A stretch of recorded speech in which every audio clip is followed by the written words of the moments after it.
எல்லாம் வல்ல இறைவனின் பெயரால் ஆரம்பிக்கின்றேன். அன்பானவர்களே, உங்கள் அனைவர் மீதும் சாந்தியும் சமாதானமும் உண்டாவதாக. தற்போதைய ஜனாதிபதி தேர்தல் அரசியல் கள நிலவரத்தில் தோழர் ஆந்திரகுமார திசாநாயக்க அவர்களும் சஜித் பிரேமதாச அவர்களுக்கும் இடையில் தான் போட்டி இடம்பெற்றுக் கொண்டிருப்பதாக கருத்து கணிப்புகள் கூறுகின்றன. ரணில் விக்ரமசிங்கே அவர்களும் நாமல் ராஜபக்சவும் அவர்கள் இந்த களத்தில் இல்லை என்றுதான் பெரும்பாலானவர்களின் கருத்தாக இருக்கின்றது. எனவே இந்த இருவரில் யார் சிறந்தவர் என்கின்ற விடயத்தை தான் அதிகமாக ஆய்வு செய்ய வேண்டியிருக்கின்றது. இதிலே வருங்கால நிர்வாகத்தை நடத்துவதற்காக இரண்டு தரப்பும் அதற்குரிய ஆட்களை தயார் நிலையில் வைத்திருப்பார்கள். அதில் பெரும்பாலும் சந்தேகம் இல்லை. ஆனால் சஜித் பிரேமதாச அவர்களோடு இருக்கின்றவர்களில் பெரும்பாலானவர்கள் ஊழலுக்கு துணை போவர்களாகவே இருப்பார்கள். சஜித் பிரேமதாச அவர்களும் அவரோடு சேர்ந்த ஒரு சிலரும் நேர்மையானவர்களாக இருந்தாலும் ஏனைய நாளக கொடகேவா போன்ற சிங்கள அரசியல்வாதிகளும் முஸ்லிம் கட்சிகளைச் சேர்ந்த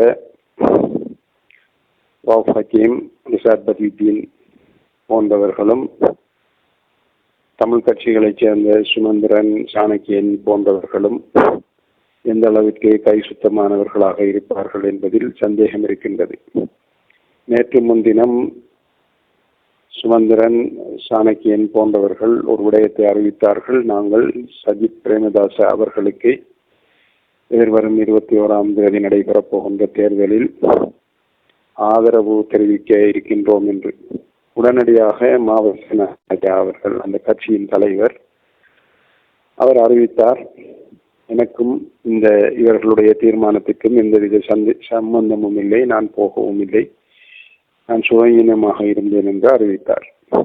மீண்டும் நேற்று காலையில் சுமந்திரனும் சாணக்கியனும் எடுத்த முடிவை நடைமுறைப்படுத்த வேண்டியது என்னுடைய கடமை என்ற கருத்துப்பட மாவை சேனாதிராஜா அவர்கள் கூறியிருக்கின்றார்கள். அப்படியாயின் இந்த கடமை உணர்வு எப்போது ஏற்பட்டது, எப்படி ஏற்பட்டது, எதனால் ஏற்பட்டது என்று நாம் யோசிக்க வேண்டி இருக்கின்றது.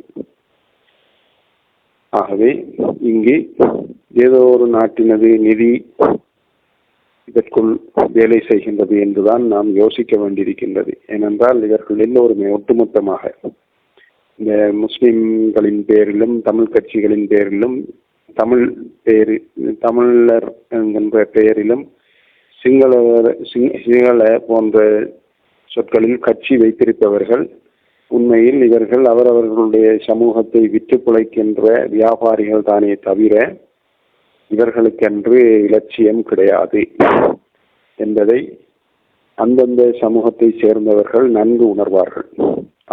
அந்தந்த சமூகத்தை சேர்ந்த நேர்மையான மனிதர்கள் இந்த கருத்தை அவ்வப்போது வெளிப்படுத்தியும் வருகின்றார்கள். ஆகவே மாவை சேனாதிராஜா அவர்களுக்கு ஏற்பட்ட கடமை உணர்வு எவ்வாறு ஏற்பட்டது என்பது இங்கு புலனாகி இருக்கும்.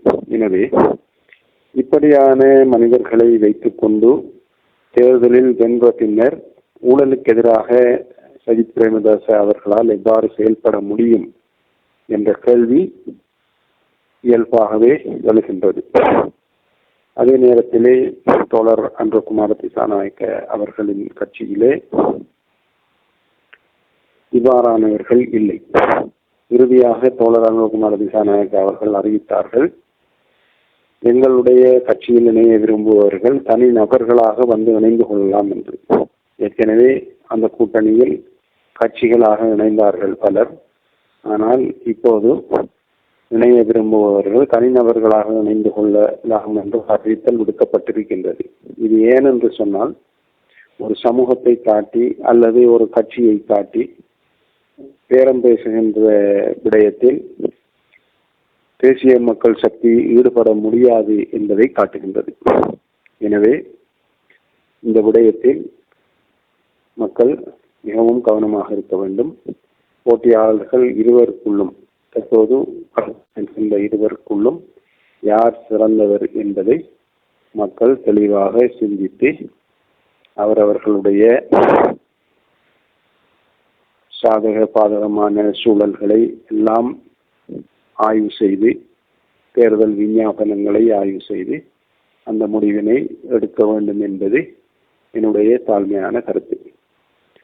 அடுத்ததாக ரணில் விக்ரமசிங்க அவர்கள் அவர் ஒரு நன்றி கெட்ட மனிதர் என்கின்ற விடயம் அவர் ஜனாதிபதி ஆகிய உடனே வெளிப்பட்டது. அப்படியாயின் அவருக்கு தேவை இந்த நாட்டை சீரமைப்பதோ புனரமைப்பதோ அல்ல, அவருடைய அரசியலை முன்னெடுத்து செல்வது. உண்மையில் இந்த நாட்டை வளர்த்தெடுக்க வேண்டும் என்ற நோக்கத்தோடு இந்த அதிகாரத்தை கையில் எடுத்தவராக இருந்திருந்தால் அந்த காலிமுகத்துதல் போராளிகளை அவர் அரவணைத்து அவர்களை ஒரு குழுவாக இப்போது நிறைய ஏகப்பட்ட ஆலோசகர்களை தன்னுடன் வைத்திருக்கின்றார்.